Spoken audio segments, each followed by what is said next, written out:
செல்ல குழந்தையே, இன்று அப்பன் உன்னிடத்தில் இதனை சொல்ல வந்திருக்கிறேன். உன் அப்பன் உன் இல்லத்தில் இருக்கின்ற ஒருவரை மரண படுக்கைக்கு மாற்றப் போகின்றேன். என் குழந்தையே, இந்த அப்பன் என்ன சொல்ல வந்திருக்கிறார்? நம்மை பயமுறுத்த வந்திருக்கிறாரா? இல்லை சந்தோஷமாக இருப்பதை இந்த அப்பனுக்கு பிடிக்கவில்லையா? நம் வாழ்க்கையில் ஏதோ நம்மால் முடிந்த வரையிலும் முயற்சிகளை செய்து வாழ்ந்து கொண்டிருக்கின்றோம். அதை கெடுப்பதற்காக வந்திருக்கின்றாரா? நம்மை தேடி வந்திருக்கிறார் என்று சொல்லிவிட்டாரே என்று நீ புலம்புவதற்கு முன்பாக அப்பன் வார்த்தைகளை கேட்டுவிட்டு இது புலம்ப வேண்டிய விஷயமா அல்லது சிந்திக்க வேண்டிய விஷயமா என்று தெரிந்து கொள்ள வேண்டும்.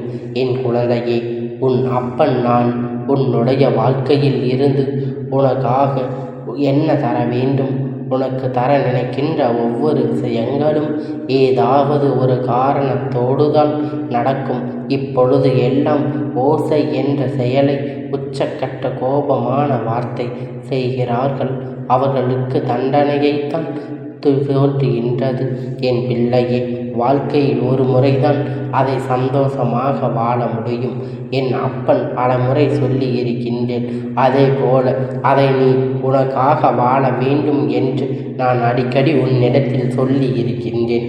மற்றவர்களுக்காக வாழ்வதாக நினைத்து நீ உன்னுடைய வாழ்க்கையில் இருக்கின்ற ஒட்டுமொத்த சந்தோஷத்தையும் தொலைத்து கொண்டிருக்கின்றாய் என்பதை நீ மறந்து விடாதே.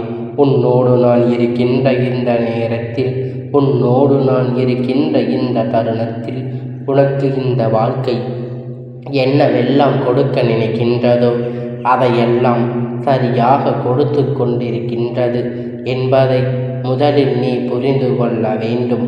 நான் இருந்து உனக்கு என்ன தருகின்றேன், நான் இருந்து இந்த வாழ்க்கையில் உனக்கு என்ன விஷயத்தை உனக்கு சரியாக கொடுக்கப் போகின்றேன் என்பதை புரிதல் இருக்கும் பொழுது நிச்சயமாக அப்பனுடைய வார்த்தை உன்னை ஒன்றும் செய்து விடாது.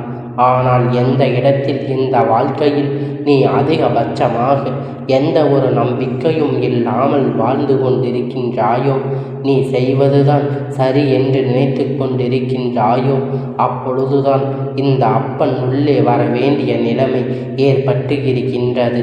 நீ நினைக்கின்ற விஷயம் அத்தனையுமே சரியானதாக இருந்தாலும் நீ யோசிக்கின்ற விஷயங்கள் அத்தனையுமே உன் வாழ்க்கைக்கு சரிபட்டு வராது என்பது போல உனக்கு தோன்றினாலும் உன்னை சுற்றி நடந்த பல விஷயங்கள் நீ இன்னும் வாழ்ந்து கொண்டிருக்கின்றாய். உன் குடும்பத்தில் ஒருவர் இருக்கிறார். என் பிள்ளை தன்னுடைய உடம்பின் மீது எந்த அக்கறையும் இல்லை.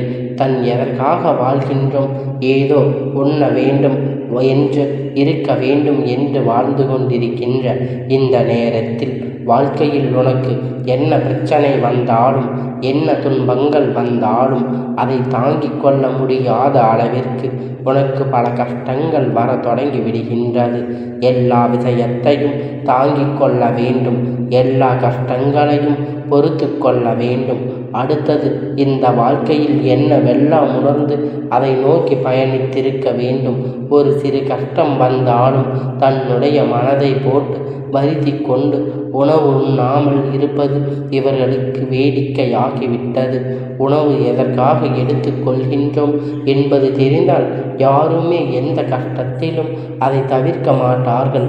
ஒரு பிரச்சனை வாழ்க்கையில் வருகிறது என்றால் மலிந்து விட்டார்கள் என்றால் மட்டும்தான் உனக்கு உணவு பழக்கங்கள் எல்லாம் தவிர்த்து விடக்கூடும். உன்னை சுற்றி என்ன நடந்தாலும், உன்னை சுற்றி எந்த துன்பம் வந்தாலும் இந்த வாழ்க்கை என்பது நீ எப்பொழுதும் மகிழ்ச்சியாக வாழ்வதற்காகத்தான். உன்னை தேடி தேடி வந்து எத்தனை பேர் துன்பங்களை கொடுத்தாலும் என் குழந்தை, நீ அதையெல்லாம் எதிர்கொண்டு உன்னுடைய மகிழ்ச்சியை என்னவென்று நீ தெரிந்து தேடி தொடங்கி இருக்க வேண்டும். நல்லபடியாக உணவு நீ எடுத்திருப்பாய். ஆனால் நிச்சயமாக இது போன்ற பிரச்சனை உனக்கு ஒருபோதும் வந்திருக்காது. நீ இது போன்ற பிரச்சனை எல்லாம் ஒருபோதும் சந்திருக்க மாட்டாய்.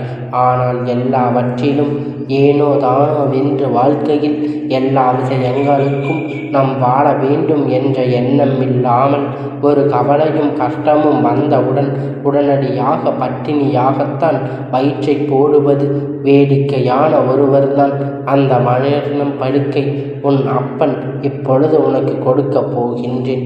உடலானது ஏதாவது இயங்குகிறது என்று கூட தெரியாமல் உனக்கு மனது சரியில்லை என்பதற்காக அதனை நீ காய வைத்தாய். ஆனால் அப்படி சொன்னால் நீ என்னவென்று காது கொடுத்து கேட்டிருக்க மாட்டாய். அப்பன் என்ன சொல்ல வருகிறார் என்று ஒரு துளி அளவு கூட நீ வருத்தப்பட்டிருக்க மாட்டாய்.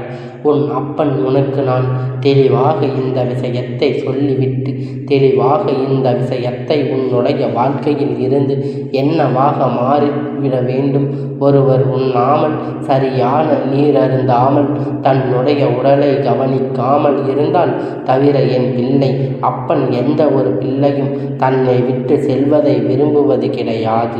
என் மனதில் இருக்கின்ற எந்த எண்ணமும் நான் இருந்து உனக்கு தருகின்ற எல்லா விஷயங்களிலும் ஏதாவது ஒரு வகையில் உனக்கு இந்த வாழ்க்கையில் இது நடக்கிறது என்பதை சர்வ நிச்சயமாக தெளிவாக கவனிக்க வேண்டும். நான் என்ன நினைத்தாலும் எந்த விஷயங்களை எல்லாம் பெற நினைக்கின்றோமோ அவை பின்னால் இருக்கின்ற ஒரு சிறு உண்மையையும் நீ புரிந்து கொள்ள வேண்டும். உனக்கு பின்னால் இருந்து இந்த வாழ்க்கையில் ஆட்டி படைத்து கொண்டிருக்கின்ற சில தீய விஷயங்கள் எல்லாம் தானாக உன்னுடைய வாழ்க்கையை விட்டு வெளியேறப் போகின்றது. இந்த அப்பன் நான் உன்னோடு இருக்கின்ற நேரங்களில் நிச்சயமாக இனியாவது உன்னுடைய வாழ்க்கையின் மீது உன்னுடைய உடலின் மீது எதற்காக நாம் வாழ்கின்றோம் என்பது முதலில் உணர்ந்து மீண்டும் எல்லோரும் இருக்கின்றார்கள், நானும் இருக்கின்றேன், எல்லோரும் இந்த வாழ்க்கையில் ஒன்றை செய்து கொண்டுதான் இருக்கின்றார்கள். ஏதோ ஒன்றை இந்த வாழ்க்கையில் இருந்து ஒவ்வொருவரும் சரி எது வந்தாலும் சரி நீ எப்பொழுதும் அப்பன் சொன்ன வார்த்தைகளை கேட்டு அதற்கு ஏற்றது போல நடந்து கொள்ள வேண்டும். மனநிலை உடல்நிலையும் மிகவும் அவசியம். உடல்நிலை சரியாக இருந்தால் மட்டும்தான் ஒருவருடைய மனநிலையானது சரியாக இருக்கும். ஒருவருடைய மனநிலை ஏற்பட்டு இருக்கின்ற ஒவ்வொரு கருத்துக்களையும் நீ என்னவென்று கேட்பாய். ஆனால் அதில் நிச்சயமாக இதுதான் உனக்காக சொல்லப்பட்டிருக்கும். அது என்ன தெரியுமா? உன் உடலை நீதான் கவனிக்க வேண்டும். உனக்கு ஏற்படுகின்ற பிரச்சனைகளுக்கு நீதான் அதனை விடியும் காலம் வர வைக்க வேண்டும். அதனை நீதான் காண்பிக்க வேண்டும். யார் வந்து எது செய்வார்கள் என்று ஒருபோதும் காத்திருக்காதே. யாரும் எப்பொழுதும் உனக்கு எந்த ஒரு உதவியும் செய்ய போவது கிடையாது. அந்த அளவிற்கு நல்ல மனது கொண்டவர்கள் என்றும் யாரும் இங்கு கிடையாது. அதனால் இந்த வாழ்க்கையில் உன்னை சுற்றி நடக்கின்ற விஷயங்களை எல்லாம் நீ சரியாக புரிந்து கொண்டால் உன்னை சுற்றி நடக்கின்ற எல்லா விஷயங்களையும் என்னவென்று தெளிவாக தெரிந்து கொண்டால் சர்வ நிச்சயமாக உன்னை தேடி அந்த விஷயங்களும் உன் கைகளில் வந்து சேரும் என்பதை நீ புரிந்து கொள்வாய். அப்பன் வார்த்தைகளின் மீது உனக்கு நம்பிக்கை இருக்கிறதா என்றால் இனியாவது இந்த வாழ்க்கை உனக்கு கொடுக்கின்ற ஒவ்வொரு விஷயங்களையும் நான் அது என்று சொல்லி என் பிள்ளை அதை அடைவதற்கு மரணம் முன்னே கேட்காமலே வந்துவிடும்.